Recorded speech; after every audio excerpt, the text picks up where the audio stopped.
Hello student, welcome back to my channel Vishal Dikshit Gurukul. So आज का lecture हमारा हो रहा है वेक्टर अलजेब्रा। जैसा कि मैंने पिछले लेक्चर में मैंने क्या बताया, type of vector, what is vector, magnitude of vector, position vector and addition of vectors. Addition of vector में दो टाइप्स बताए मैंने, triangle of vector addition and parallelogram of vector addition. तो आज का लेक्चर हमारा हो रहा है multiplication of vector by a scalar. किसी भी वेक्टर में हम क्या करें, स्केलर से मल्टीप्लाई करें।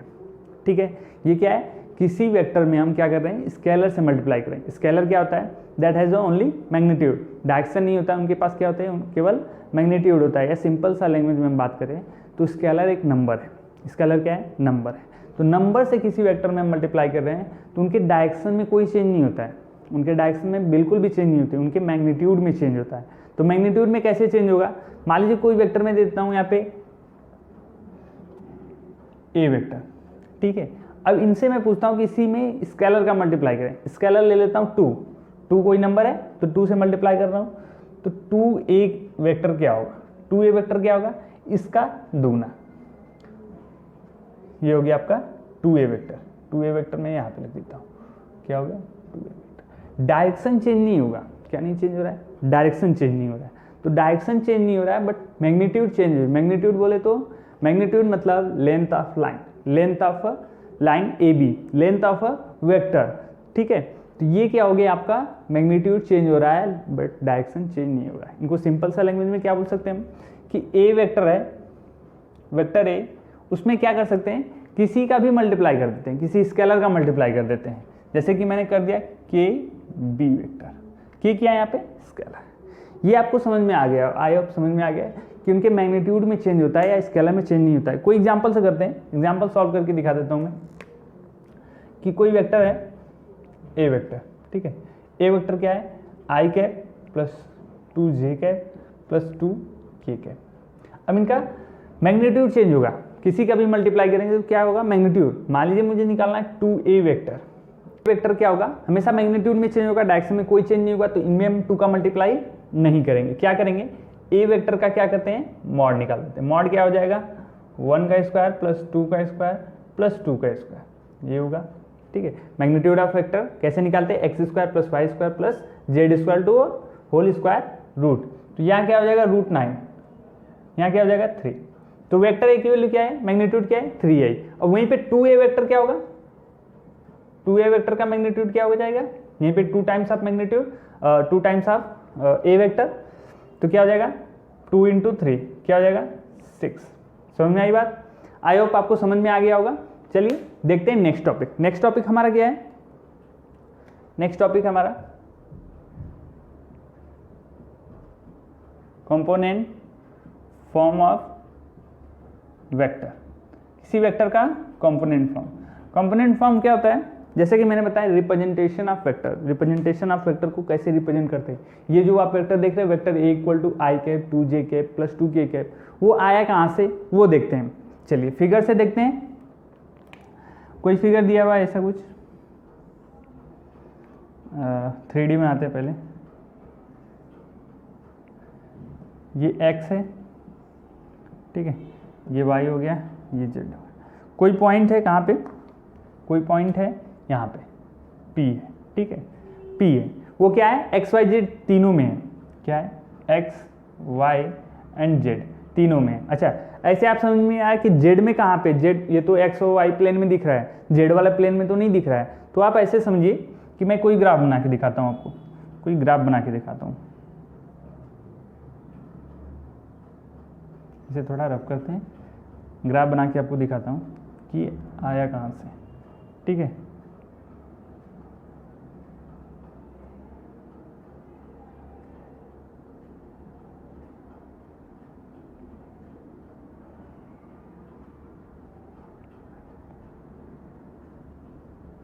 ये आपको क्यूब दिखा, ये आपको क्या दिखा, क्यूब। क्यूब में मैं पॉइंट लेता हूं यहां पे, P क्या है, x y एंड z तीनों में है। तो यहां से ओरिजिन से लाइन ड्रॉ करेंगे, ओरिजिन से क्या करते हैं, लाइन ड्रॉ करते हैं। क्या करते हैं, मान लीजिए मैं देता हूं इसका नाम r वेक्टर। अब देखिए ये x है, अब x एक्सिस में, x एक्सिस के डायरेक्शन में मुझे यूनिट वेक्टर i कैप मिला, क्या मिला, i कैप। और y के एक्सिस में क्या मिला, j कैप।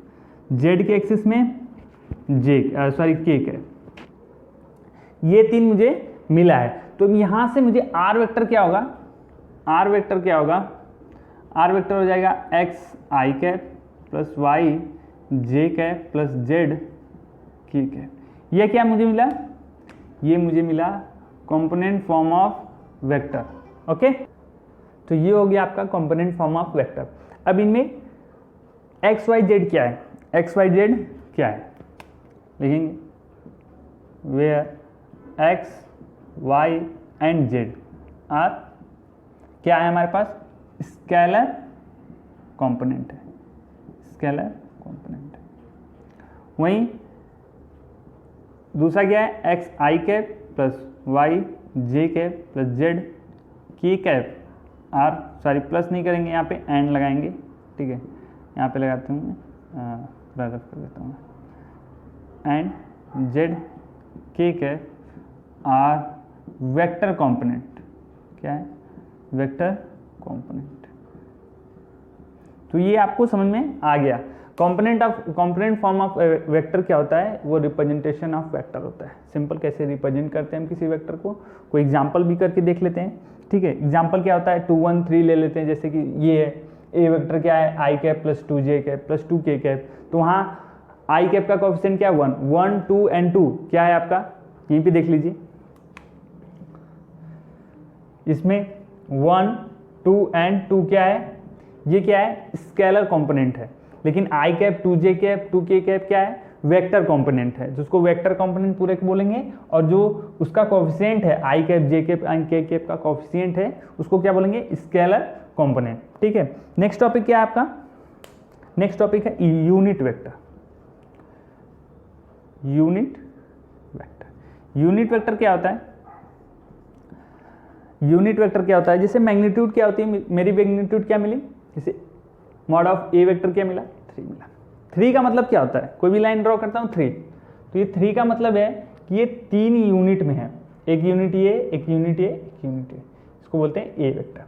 तो जो एक यूनिट रहेगा, सिंपल फर्स्ट वाला यूनिट या सेकंड थर्ड, इनमें से कोई एक यूनिट जिसका यूनिट क्या है, एक, वो क्या है, ए कैप है, क्या है, ए कैप। तो यहाँ पे क्या लिखेंगे, A cap equal to A vector upon mod of A vector. ये क्या होता है, फॉर्मूला। वहीं ए वेक्टर की वैल्यू क्या है, ए वेक्टर की वैल्यू क्या है, ये देखिए, ये लिख सकता हूँ एक्स आई कैप प्लस वाई जे कैप प्लस जेड के कैप अपॉन टोटल के अपन क्या लिखेंगे, मॉड ऑफ ए वेक्टर। इसका मतलब कि x square plus Y square plus Z square. ये आपका क्या हो गया, ये आपका हो गया यूनिट वेक्टर। यूनिट वेक्टर हमने सिंपल सा बस एक पढ़ा था पिछले लेक्चर में, unit vector type of vector पढ़ाते टाइम मैंने बताया था ए कैप की फॉर्मूला आता है ये, लेकिन कैसे यूज करते हैं वो यहाँ पे मैंने बता दिया। चलिए यूज कैसे करते हैं यहीं पे मैं करके दिखाता हूँ आपको, एग्जाम्पल करके दिखाता हूँ। मान लो ए वेक्टर की वैल्यू क्या दी थी, 2 I cap plus J cap plus 2 K cap. ये क्या है, एक वेक्टर दे। अब इसका मैंने पूछा ए कैप क्या होगा, ए कैप बोले तो यूनिट वेक्टर। यूनिट वेक्टर क्या होगा, फॉर्मूला क्या होता है, A vector upon mod of A vector. तो ए वेक्टर क्या है यहाँ पे, 2 I cap plus J cap plus 2 K cap. और इन्हीं के कोएफिशिएंट का क्या करना है, स्क्वायर करके स्क्वायर रूट लगा देना। तो 2 का स्क्वायर 4, 1 का स्क्वायर 1 प्लस 2 का स्क्वायर 4, क्या हो जाएगा, 2 I cap plus J cap plus 2 K cap अपान में 4 4 8 1 9 मतलब 3 आएगा, सेम वही वाली वैल्यू आ रही है, क्या आ जाएगा 3। तो अब सबके अलग अलग पार्ट में कर देंगे, क्या कर देंगे, 2/3 आई कैप प्लस 1/3 जे कैप प्लस 2/3 के कैप। तो ये क्या हो गया, ए कैप की वैल्यू, मतलब unit vector of A, unit vector of A vector की वैल्यू क्या आई, 2/3 आई कैप प्लस 1/3 जे कैप प्लस 2/3 के कैप। ये तो हो गया यूनिट वेक्टर। चलिए देखते हैं next topic, condition of collinear. Collinear होने के लिए कंडीशन क्या है, पहले जानिए कोलिनियर होता क्या है। जैसा कि मैंने पिछले लेक्चर में बता दिया कोलिनियर क्या होता है। कोलिनियर होता है कि कोई भी लाइन, कोई भी दो लाइन या तो आपस में पैरेलल हो या फिर कोइंसाइड हो। कोइंसाइड बोले तो साथ में है, ओवरलैपिंग पे हो, ठीक है, या तो ये पैरेलल हो या फिर कोइंसाइड है। कुछ इस टाइप में कोई भी वेक्टर, कुछ इस टाइप में ए वेक्टर ये रहा बी वेक्टर, ठीक है, कुछ इस टाइप में हो, ठीक है। मैग्नीट्यूड सेम नहीं हो सकता है, मैग्नीट्यूड मान लो ए वेक्टर का बी वेक्टर छोटा है, ठीक है, ए वेक्टर बड़ा है बी वेक्टर छोटा है, मैग्नीट्यूड मैंने बड़ा छोटा कर दिया, लेकिन डायरेक्शन सेम है, तो क्या बोल सकता हूँ मैं, क्या बोल सकता है, देखिए कंडीशन ऑफ कोलिनियर देखेंगे, कंडीशन ऑफ कोलिनियर में हम स्टार्ट कर दिया, क्या होता है कंडीशन ऑफ कोलिनियर, कोई भी वेक्टर, एक वेक्टर ए वेक्टर, दूसरा है बी वेक्टर, उनमें क्या सिमिलरिटी दिख रही है मुझे, क्या सिमिलरिटी दिख रही है कि ए वेक्टर जो है, ए वेक्टर वो बी वेक्टर के डायरेक्शन में सेम है, डायरेक्शन में, मैग्नीट्यूड में नहीं, डायरेक्शन दोनों के सेम है, तो क्या मैग्नीट्यूड सेम होंगे, जरूरी नहीं है मैग्नीट्यूड सेम होंगे, तो उनमें क्या एक लेमडा टाइम्स अब भी हो सकता है, लेमडा टाइम अब भी हो सकता है। चलिए मान लीजिए मैं कोई क्वेश्चन करता हूँ, चलिए कोई क्वेश्चन ले लेता हूँ कि ए वेक्टर की वैल्यू क्या है, I cap J cap plus के कैप, बी वेक्टर की वैल्यू क्या है, 2i cap P cap plus 2k cap, ठीक है, ऐसा कुछ आएगा। सिंपल लिखिए, इसमें दो कॉमन है,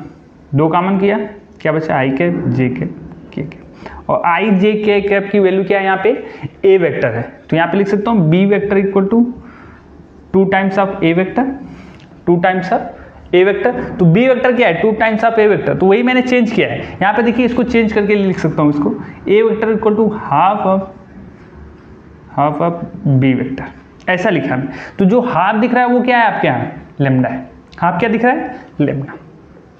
तो ये आपको समझ में आ रहा है कि ए और बी में क्या रिलेशन बना रहे हैं, 2 कॉमन किया, 3 कॉमन किया या 4 कॉमन किया, कुछ ना कुछ उनके मैग्नीट्यूड में चेंजिंग होगी, ना कि डायरेक्शन में, डायरेक्शन में कोई चेंजिंग नहीं होगी। चलिए ये तो आपको समझ में आया। दूसरा एक लेता हूं मैं कि चलिए एक वेक्टर ए है, दूसरा वेक्टर क्या है सी वेक्टर, अब सॉरी इसको अपोजिट करते हैं, थोड़ा अपोजिट डायरेक्शन में। अब इन दोनों में क्या सिमिलरिटी देखें, निगेटिव ऑफ वेक्टर दिख रही है मुझे, निगेटिव ऑफ वेक्टर दिख रहा है मुझे, तो क्या हो सकता है A vector equal to C vector, magnitude क्या हो सकता है, मैग्नीट्यूड क्या हो सकता है, कुछ भी हो सकता है, negative of vector opposite direction है तो निगेटिव हो जाएगा, यहाँ पे मैंने निगेटिव लगा दिया। अब मुझे एक स्केलर लगाना है, जैसा कि multiplication of vector bye scalar किया था, तो स्केलर लगा दिया लेम्डा। तो ये 2 कंडीशन फॉलो करेंगे, 2 कंडीशन, तो एक में इनको लिख सकते हैं ऐसे, कुछ इस टाइप में लिख सकते हैं कि A vector equal to plus minus lambda B vector, कुछ इस टाइप में हमने लिखा। इसको क्या हो गया, ए वेक्टर फर्स्ट वाले से देखिए, ए वेक्टर और बी वेक्टर में क्या lambda times of B vector लिखा हुआ है, A vector equal to lambda times of B vector, तो लेमडा क्या है स्केलर है, जैसा कि मैंने यहाँ पे एक एग्जांपल से समझाया। वही दूसरी टाइप क्या है कि एक ए वेक्टर अपोजिट डायरेक्शन में, बी वेक्टर उसके जस्ट अपोजिट डायरेक्शन, दोनों आपस में क्या है दूसरे डायरेक्शन में, अपोजिट डायरेक्शन में, तो उनमें क्या सिमिलरिटी दिख रही है, मुझे दिख रही है निगेटिव की, और डायरेक्शन तो चेंज नहीं होगा, डायरेक्शन दोनों का सेम दिख रहा है, जैसा जैसा रहेगा वैसा ही रहेगा, ठीक है, लेकिन निगेटिव लग जाएगा और एक स्केलर आ जाएगा, तो वही किया मैंने, एक प्लस में आया था एक माइनस में, तो मैंने एक प्लस में किया एक माइनस में किया। ये कंडीशन जब भी किसी क्वेश्चन में रहेगा, जब भी किसी क्वेश्चन में इस कंडीशन का यूज होगा या ये कंडीशन आपने देखा, तो उसे बोल देंगे कि हाँ ये दोनों वेक्टर क्या है कोलिनियर है, जैसे कि मैंने बोला ए और बी क्या है कोलिनियर, क्योंकि इनमें ये कंडीशन मुझे दिख रही है, ठीक है। कौन सा कंडीशन है, ये वाला प्लस वाला कंडीशन है, तो क्या बोल दूंगा कि A vector and B vector are collinear, ऐसा मैं लिख सकता हूं, कोलिनियर वेक्टर्स, कोलिनियर वेक्टर। तो ये आपको समझ में आ गया। अगला टॉपिक हमारा, अगला टॉपिक देखिए, अगला टॉपिक है डायरेक्शन रेशियो। डायरेक्शन रेशियो क्या होता है, डायरेक्शन रेशियो क्या होता है, जैसे रफ करता हूं मैं,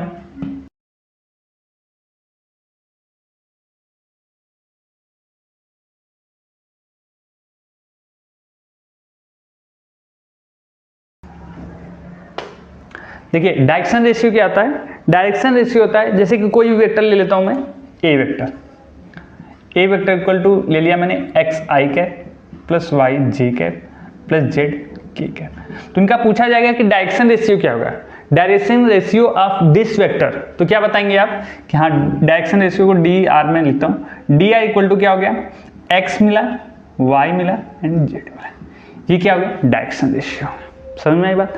ये क्या हो गया आपका डायरेक्शन रेशियो हो गया। अब देखेंगे डायरेक्शन कोसाइन क्या होता है। डायरेक्शन कोसाइन,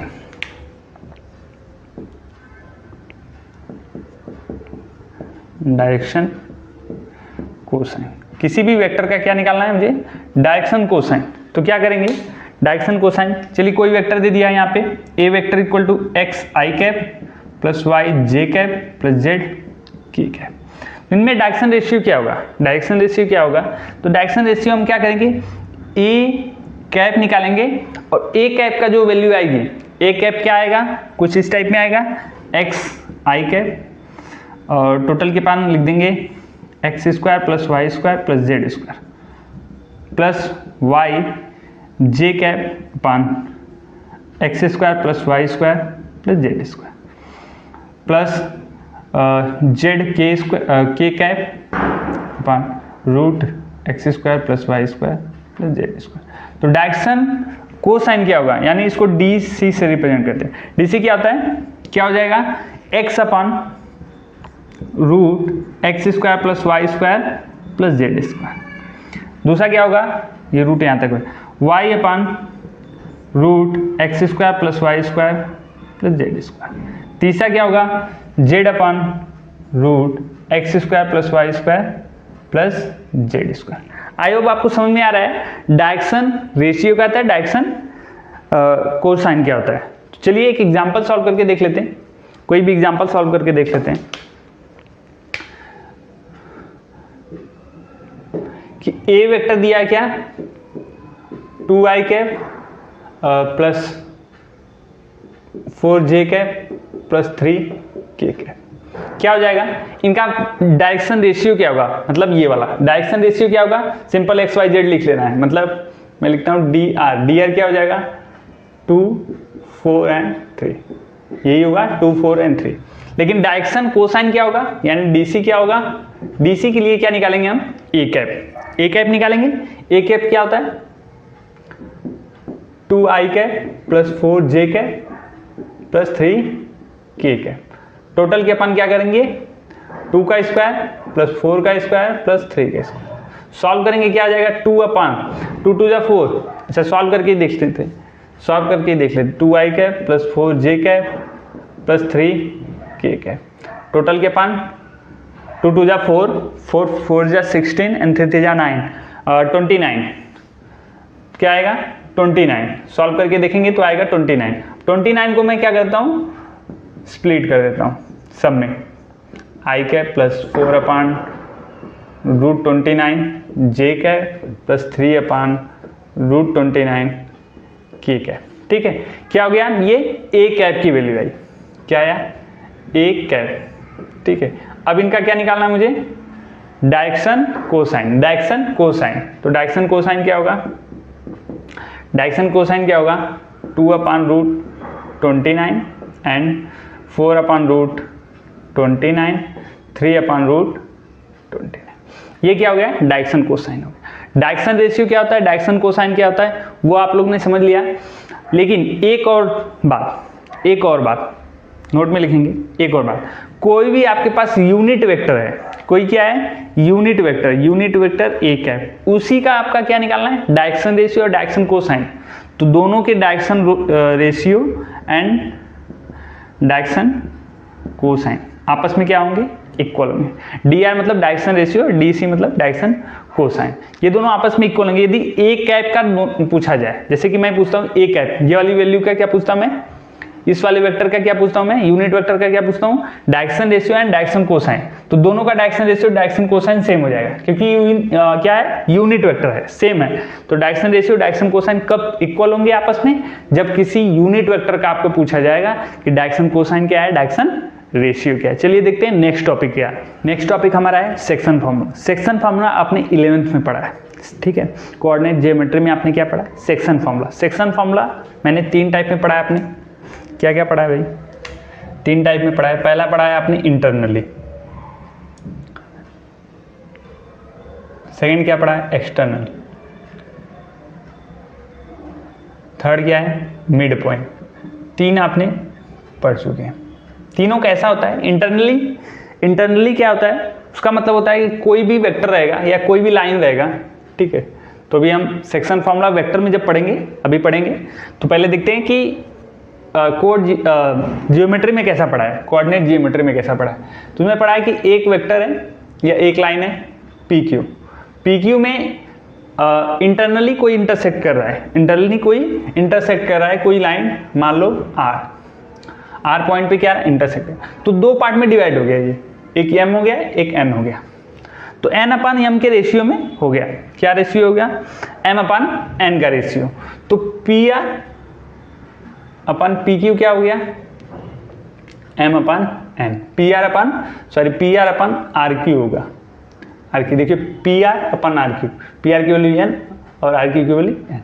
तो ये क्या हो गया, इंटरनली कैसे डिवाइड होता है, एक्सटर्नली कैसे डिवाइड होता है। एक्सटर्नली में डिवाइड होता है कि कोई पॉइंट होगा यहाँ पे पी एन क्यू, एक लाइन होगी, वो एक्सटर्नली डिवाइड होता है आर क्या, टोटल की वैल्यू एम है, मान लीजिए टोटल की वैल्यू क्या है एम, बट इसकी वैल्यू क्या है एन, ठीक है। तो ये कैसे डिवाइड होता है, तो इसमें भी सेम रहेगा, p r upon q r, see p r upon r q क्या हो जाएगा, एम अपन, ऐसे ही डिवाइड होता था। मिड पॉइंट में क्या होता था, अच्छा इसका फॉर्मूला भी होता था, इंटरनली का फॉर्मूला क्या होता था भाई, इंटरनली का फॉर्मूला होता था m x two plus n x one upon m one plus n, ठीक है। ये x की वैल्यू होती थी, यहाँ पे क्या होता था, इस पॉइंट की वैल्यू होती थी, ठीक है। यहाँ पे मान लो x था, यहाँ पे y था, यहाँ पे x1 y1 था, यहाँ पे x2 y2 था, ठीक है। और यहाँ पे इसकी पॉइंट पूछते थे कि r की पॉइंट क्या होती है, तो ये पॉइंट का फॉर्मूला होता था। दूसरा क्या होता था, y का m y2 plus n y1 अपन क्या होता था m प्लस n। ये आपका क्या होता था इंटरनली के लिए। एक्सटर्नली के लिए क्या फॉर्मूला होता था, एक्सटर्नली के लिए फॉर्मूला होता था m x two minus n x one upon m minus n. Second क्या होता था m y two minus m, sorry m नहीं एन, ठीक है, n y one upon m minus n. ये क्या होता था इंटरनली के लिए होता था। मिड पॉइंट मतलब कोई भी लाइन होती थी ऐसा, यहाँ पे देखिए मिड पॉइंट मतलब कोई भी लाइन होती थी, एक लाइन होती थी पी एंड क्यू, एकदम सेंटर मतलब हाफ हाफ, यानी 1/2 लिख सकता हूँ ऐसे। तो ये आर हो गया, यानी एम की वैल्यू और यहाँ पे भी एम की वैल्यू दोनों सेम है, तो मैं डायरेक्ट लिख दूँ क्या, डायरेक्ट ऐसा लिख सकता हूँ 1 and 1 लिख सकता हूँ क्या। तो ये दो पार्ट में डिवाइड हो गया। तो इनका क्या फॉर्मूला होता था, मान लो ये इसका वैल्यू x1 और y1 है, ठीक है, इसका क्या था x2 y2, क्या हो जाता था x1 प्लस x2 अपान 2, दूसरा होता था y1 प्लस y2 अपान 2। ये आपने 11th में कोऑर्डिनेट जियोमेट्री में पढ़ा है, किसमें पढ़ा है, कोऑर्डिनेट जियोमेट्री। लेकिन सेक्शन फॉर्मूला इन वेक्टर में कैसे आएगा, इन वेक्टर में कैसा रहेगा, चलिए स्टार्ट करते हैं।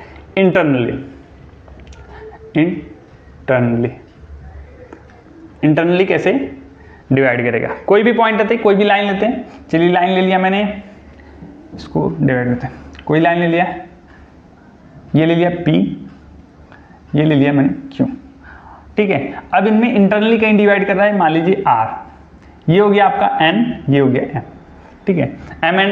M टू N में वेक्टर कैसा है, P टू Q है, वेक्टर कैसा है P टू Q, यानी PQ वेक्टर है, ठीक है, ध्यान रखिएगा PQ वेक्टर है।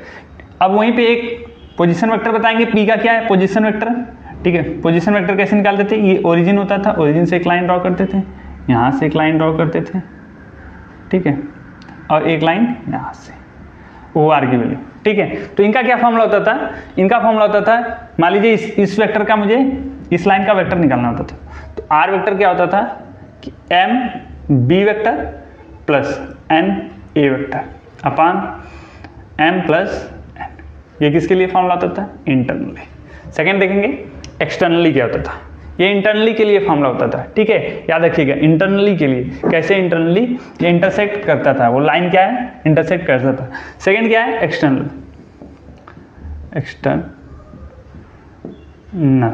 एक्सटर्नली, ठीक है। चलिए एक्सटर्नली कैसा होता था, कोई भी पॉइंट होती थी, मान लीजिए कोई लाइन मैंने ड्रॉ किया, यहाँ पे दे दिया मैंने Q का नाम, यहाँ पे दे दिया P का नाम, वो क्या करता था, वो इंटरसेक्ट कैसे करता था, उसके बाहर जैसा कि मैंने इसमें बताया, बाहर मान लो यहाँ पे आर का नाम दे दिया, टोटल की वैल्यू क्या है एम, टोटल की वैल्यू क्या होती थी एम, इसकी वैल्यू क्या है, सॉरी इसकी वैल्यू क्या है एम। तो पोजीशन वेक्टर बताएंगे, पोजीशन वेक्टर मतलब यहाँ पे ओरिजिन है तो ओरिजिन से क्या line draw O2R and O2Q and O2R बराबर, यहाँ पे R नहीं होता है P होता है, ठीक है PQ। ओके तो O2R ये क्या है R वेक्टर है, तो R वेक्टर निकालेंगे, R वेक्टर क्या होता था M B vector minus N A vector upon M minus N। तो ये क्या हो गया आपका एक्सटर्नली के लिए फॉर्मूला। अब आती है बात मिड पॉइंट का क्या फॉर्मूला होता है, मिड पॉइंट का क्या फॉर्मूला होता है, मिड पॉइंट, मिड पॉइंट का सिंपल सा रहेगा, कोई भी लाइन रहेगी, मान लीजिए मैंने लाइन ड्रॉ किया है यहाँ पे, ये एक्सटर्नली के लिए, इंटरनल मिड पॉइंट के लिए मैं यहाँ पे लाइन ड्रॉ करता हूँ। चलिए कोई ये लाइन, ये हो गया P, ये हो गया Q, ठीक, ये यहाँ पे मैंने ओरिजिन है, ओरिजिन से लाइन ड्रॉ किया, P to Q ऐसा है, यहाँ से ऐसे ड्रॉ किया ऐसे, R वेक्टर है, ठीक है R वेक्टर यहाँ है, एकदम मतलब मिड पॉइंट पे ड्रॉ किया मैंने, मिड पॉइंट पे एकदम इंटरसेक्ट किया, तो यानी RP की वैल्यू और RQ की वैल्यू सेम है, यानी मैं मान लेता हूँ ये 1 है ये भी 1 है, तो क्या फॉर्मूला हो जाता था R वेक्टर का, R vector equal to A vector plus B vector divide by 2। तो 3 फॉर्मूले हो गए यहाँ पे, ठीक है 3 फॉर्मूले हो गए। ये इंटरनली कैसे इंटरसेक्ट करता है, एक्सटर्नली कैसे इंटरसेक्ट करता है, यहाँ पे फिगर है, और मिड पॉइंट का यहाँ पे फिगर मैं यहाँ पे ड्रॉ कर देता हूँ, ये फिगर इसके लिए और ये फिगर इधर साथ में दिख रहा है, तो ये फिगर ये आपने कोऑर्डिनेट जियोमेट्री में पढ़ा है, कहाँ पे क्लास 11th में, ये कब पढ़ा है आपने, अभी पढ़ा है क्लास 12th में वेक्टर अलजेब्रा के टाइम, ठीक है। तो ये हो गया आपका सेक्शन फॉर्मूला, ठीक है। अब हम लोग जब भी मिलेंगे नेक्स्ट वीडियो में, तब हम लोग इसके एक्सरसाइज सॉल्व करेंगे, ठीक है। अभी बहुत से टॉपिक हमारे कवर करने हैं, जैसे कि डॉट प्रोडक्ट, क्रॉस प्रोडक्ट और भी बहुत हैं, ठीक है। तो 2-3 टॉपिक अभी और हैं जिन्हें कवर करेंगे हम लोग, और आज के लिए बस इतना ही, मिलते हैं नेक्स्ट वीडियो में।